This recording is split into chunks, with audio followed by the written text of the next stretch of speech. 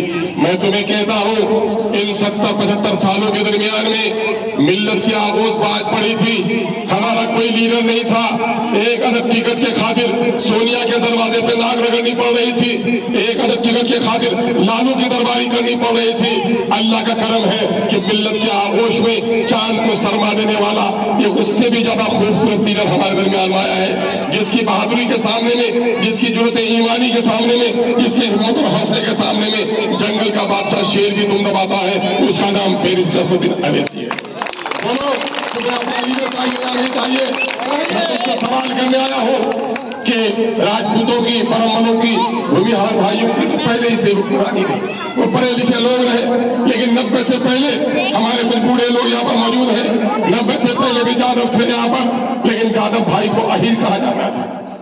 جب بڑی جات کے سامنتوں کے آ جاتے تھے تو جادو بھائی کو سمان نہیں ملتا تھا، لیکن لالو یادو جی آئے تو بولو ایمانداری کے ساتھ بزرگوں کہ جادووں کا سمان بڑھا کہ نہیں بڑھا؟ بڑھا کہ نہیں بڑھا؟ کوئی بھی کوئی عزت نہیں تھی، سبزی اگانے والی قوم تھی، لیکن نیتیش کمار گدی پر بیٹھا تو کوئی کرمی کی شان بڑھی کہ نہیں بڑھی؟ پاسبان مزدور بیچارے دلت، لیکن رام ولاس پاسبان جب نیتا بنا، اپنا جھنڈا اپنا ڈنڈا لایا تو پاسبان کا ایک عام آدمی بھی کہنے لگا کسی کا بھے نہیں کرتا، اوپر آسمان ہے اور نیچے پاسبان ہے۔ یہ ہمت اور حوصلہ پیدا ہوا کہ نہیں ہوا؟ چلو ذرا بغل میں یو پی میں دلتوں کی آبادی تھی، لیکن دلتوں کا کوئی نیتا نہیں تھا، بہن مایاوتی بنی نیتری تو دلتوں کا اتھان ہوا کہ نہیں ہوا؟ چلو ذرا کیرل کی طرف مسلمانوں کی آبادی 100 میں 24 ہے، پارٹی مسلم لیگ وہاں آئی، مسلمانوں کی عزت بڑھی کہ نہیں بڑھی؟ 12% مسلمان تلنگانہ میں ہے، ایم پارٹی نے اپنا جھنڈا اٹھایا، تلنگانہ میں مسلمانوں کی عزت بڑھی کہ نہیں بڑھی؟ 35% مسلمان آسام میں ہے، اپنی پارٹی نہیں بنائی، ذلیل و خوار ہے کہ نہیں ہے؟ 30% مسلمان ویسٹ بنگال میں ہے، اپنی پارٹی نہیں ہے، ذلیل و خوار ہے کہ نہیں ہے؟ یو پی میں 20% مسلمان ہے، اپنی پارٹی نہیں ہے، ان کے مسجدوں میں بلڈوزر لگ رہا ہے کہ نہیں لگ رہا ہے؟ 18% مسلمان بہار میں ہے، اپنی پارٹی نہیں ہے، کوئی آپ کو پوچھنے والا نہیں ہے، یہ سچ ہے یا نہیں ہے؟ کیا آپ کو اپنا نیتا چاہیے کہ نہیں چاہیے؟ چاہیے۔ میں ایک بات کہتا ہوں، میں نے ابھی مسجد کے سامنے میں کچھ بچوں سے ملاقات ہوئی، میں نے ان نوجوانوں کو کہا بیٹا اگر حادثہ ہو جائے اور گاؤں کا عبدل وہاں پر اس کے دونوں ٹانگ کٹ جائے تو کیا کہو گے؟ عبدل لنگڑا ہو گیا، لیکن عبدل تو ہے نا۔ دونوں ٹانگ کی وزن کتنی تھی؟ 25 کلو تھی، 25 کلو کی ٹانگیں کٹ گئی، عبدل ہے، لنگڑا ہو گیا ہے۔ عبدل کے 10 کلو کے دونوں بازو کٹ گئے، عبدل لولا ہو گیا، لیکن عبدل ہے۔ لیکن عبدل کی گردن 4 کلو کی اگر کٹ جائے تو عبدل ہے؟ کیا ہے؟ عبدل کی لاش ہے۔ اس کا مطلب یہ ہے کہ جسم میں جو گردن کی حیثیت ہے، سر کی حیثیت ہے، اگر جسم میں سر نہیں ہے وہ جسم لاش ہے۔ میرے عزیزو کان کھول کر سن لو، جس قوم کا کوئی لیڈر نہیں وہ قوم بھی لاش کی طرح ہے۔ کیا لاش بن کر رہنا چاہتے ہو یا اپنی گردنوں کی حفاظت کرنا چاہتے ہو؟ پوچھو راجد کے لوگوں سے، یہ مسلمانوں کے مسیحا بنتے ہیں۔ لوک تنتر اور راج تنتر میں یہ فرق ہے کہ راج تنتر میں رانی کے کوکھ سے نیتا جنم لیتا تھا، لوک تنتر میں رانی کے کوکھ سے نہیں، جنتا کے ووٹ سے راجا بنتا ہے۔ 1990 سے لے کر لگاتار ایک بار صرف غائب رہا، اور آپ کا ایم پی آگے ایم ایل اے رہا کہ نہیں رہا کہ نہیں رہا؟ تو آج جب ایم پی وہ بن گیا ہے، کیا اس کے بیٹے کو ہی ایم ایل اے بننا چاہیے؟ نہیں۔ کیا یہ راج تنتر ہے؟ بادشاہ کا بیٹا شہزادہ بنے گا کیا؟ ہم غلام ہیں کیا؟ ہم کہار ہیں کیا؟ دوسروں کو پالکی پہ اٹھاتے رہیں گے؟ ہم بولا نہیں کہ ہم پالکی پہ چڑھیں گے؟ اعلان کر دو آپ کہ اب مسلمان کہار نہیں ہے کسی کی ڈولی میں کندھا دے گا، یہ دولہا بن کر دوسرے کے کندھوں پہ سوار ہونا چاہتا ہے۔ اس لیے آپ نے میں تم کو ایک بات اور بتاتا ہوں غیرت مند نوجوانوں، ماموں، پھوپھا، خالو، وزیر ہو، امیر ہو، وقت کا کبیر ہو، تینوں مر جائے بچہ یتیم ہوگا یتیم کیا؟ رشتے داروں کے مرنے سے بچہ یتیم نہیں ہوتا. بچہ کب یتیم ہوتا ہے؟ جب باپ لقوا کے بستر میں بھی اگر ہو, ٹھیلا چلاتا ہو, جس دن باپ مر جاتا ہے بچہ یتیم ہو جاتا ہے. کان کھول کر سن لو نوجوانوں, جس طرح باپ کے مرنے سے بچہ یتیم ہو جاتا ہے, جس قوم کا کوئی لیڈر نہیں وہ قوم بھی یتیم ہو جاتی ہے. آج جو لات اور جوتے کھانے پڑ رہے ہیں, وقت کی جائیدادوں پر دشمنوں کی نظریں کر رہی ہیں. میں اچھی طرح سے جانتا ہوں, میں گواہ ہوں, اسی بیلا گنج کے قبرستان میں مسلمانوں کو دفنانے سے روکا گیا. پوچھو راجد کے نیتاؤں سے کہ اس نے آواز کیوں نہیں اٹھائی. یہی بہار شریف کا مدرسہ جلایا گیا, 4000 سے زیادہ مقدس کتابیں جلائی گئیں, قرآن مجید کے نسخے بھی تھے, احادیث کے پارے بھی تھے, لیکن آخر کسی کے زبان میں آواز کیوں نہیں اٹھی. آج اگر اخلاق کو مارا جائے, پہلو خان کو مارا جائے, حافظ جنید کو مارا جائے, پارلیمنٹ میں تو سب کا نیتا ہے, لیکن اویسی کے علاوہ سب کا منہ بند کیوں رہتا ہے؟ میرے بھائیوں, اس کی واحد وجہ یہ ہے کہ ہم نے اپنے ووٹ کی اہمیت کو نہیں سمجھا. یقین جانو, ہمارے علماء کو دیکھ رہا ہوں میں یہاں, ایک بڑے عالم دین نے کہی ایک بات, مولانا ابوالحسن ندوی رحمۃ اللہ علیہ نے, کہ تمہارا بچہ